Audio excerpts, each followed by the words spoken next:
Well, West Ham got completely spanked by Arsenal. Watch this video. Hello, welcome to the West Ham Grumble here on the West Ham Network. I hope you're all well, because after yesterday's performance, West Ham against Arsenal, well, everybody is spitting feathers over that. And it was just a shit show from start to finish. And you've got to ask yourself this question.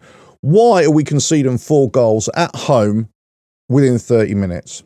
Why? What is going on here?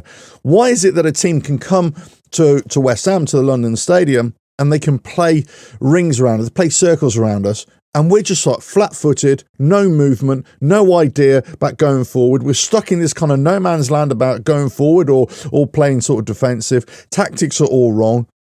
And they're just stringing passes together, playing around us. We couldn't string more than 2 passes together. I was actually counting the amount of passes that we would have until we lost possession. Our distribution from Fabs going out was, it was just we're losing possession all the time. Playing out from the back, Wan-Bissaka was open on the right-hand side.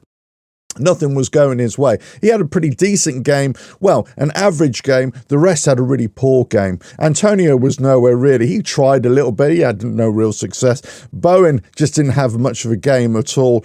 Our midfield was just all over the place. It was just a poor decision by Lopetegui to engage with these kind of tactics.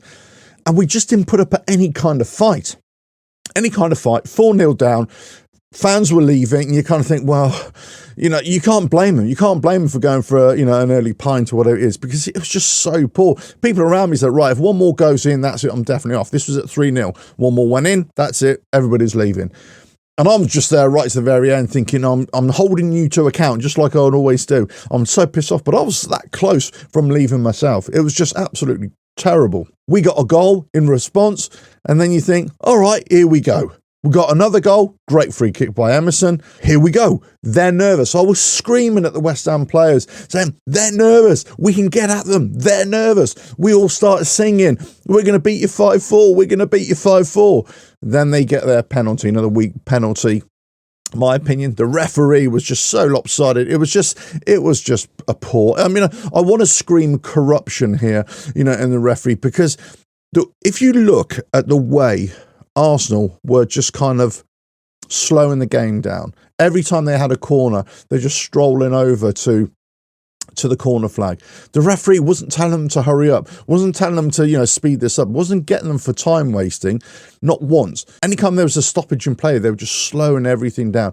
Any kind of slightest touch, they were going down, and he was giving them decision. It was a shock. When West Ham got a free kick, it was just like, wow, we've actually got a decision going our way.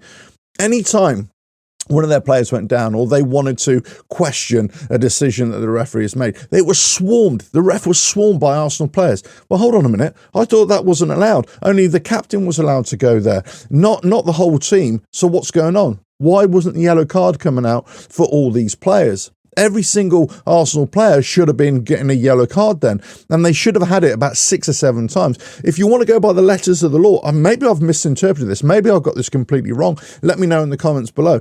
But surely, if this has happened repeatedly, then maybe 6, 7, 8 of your players should have been sent off by then, right? If that's the way it works. Maybe I've got this completely wrong, but let me know in the comments below. Regardless, Arsenal, great team, they're playing some nice football, but they're masters in this kind of manipulation, game manipulation, referee manipulation, and the referee just made it happen. Now, the indictment of that is that West Ham just had no fight. They weren't challenging. They weren't asking questions of Arsenal at all. So 4-0 down, and you think, what the hell is going on? We've got 2 goals back, and all of a sudden you think, yes, they're going to spiral out of control, just like we did. They were just going to lose the plot, just like we did. We could take it to them. Then they got the penalty, soft penalty again, and you think, what is going on here? 5-2, and then we limped into half-time. So you're kind of wondering, hold on a minute. You got a team here that are a decent team, but they're really slow in the game. They're making West Ham play to their tune, right? And that's not what any home team has to do. You have to make sure that any team that is visiting your stadium is put under pressure. You can't let their fans think, okay, you're only coming here to see the Arsenal. I mean, how arrogant is that for a start? You know, just Arsenal fans, you're an absolute joke of a fan base, and you're a joker of a club in many ways. Because you've got this kind of arrogance that you think that you deserve to win. You must win. Every other team must bow before you.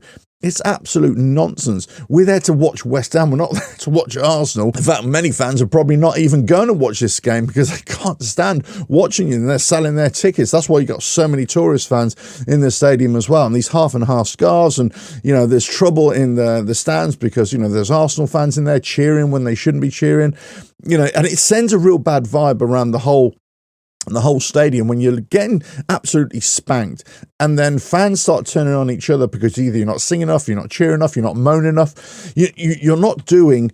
You can't do anything right. You can't do anything right as a West Ham fan to try and urge the team on. All you can do is just say, come on, get on with it. You know, take it to them, stick it to them a little bit. But no, you had none of that. We had none of that. Came out in the second half, and I was thinking, right, there's a real opportunity here. It's a real opportunity.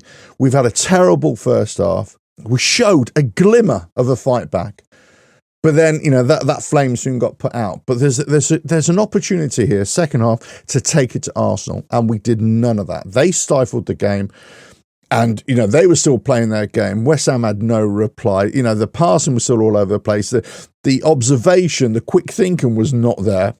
We were still pretty poor in defence. We had no clue up front, and midfield was just completely overrun. And we had a couple of opportunities here and there, so did they, but it just wasn't great. There was no reply. Now, on top of that, Lopetegui decides to think, right, okay, I'm going to take off my attacking players, I'm going to put on my, defensive players. And you think, what are you doing? What are you doing? Hold on a minute.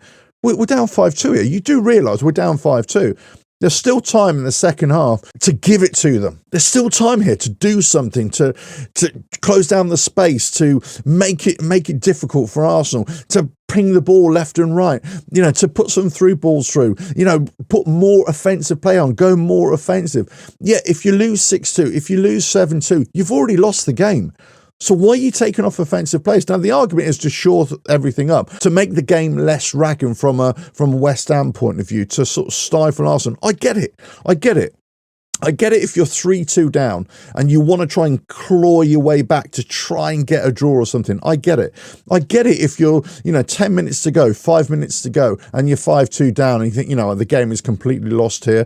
Let's just not make this a cricket score. Let's just shore it up a little bit. I get it. I don't agree with it, but I get it. What I don't get is with half an hour to go and you're starting to make these substitutions, you think, well, where is the desire here? The desire to put up any kind of challenge? And we just didn't do it. I'm convinced that West Ham are only going to have any success this season if we come up against a team that are truly terrible, just as bad as West Ham, and we might get a draw just like the Everton game, or we come up against a team that are just having a really bad day, the Man Uniteds, the Newcastles, right? Just having a really bad day, and that's when West Ham got any kind of success.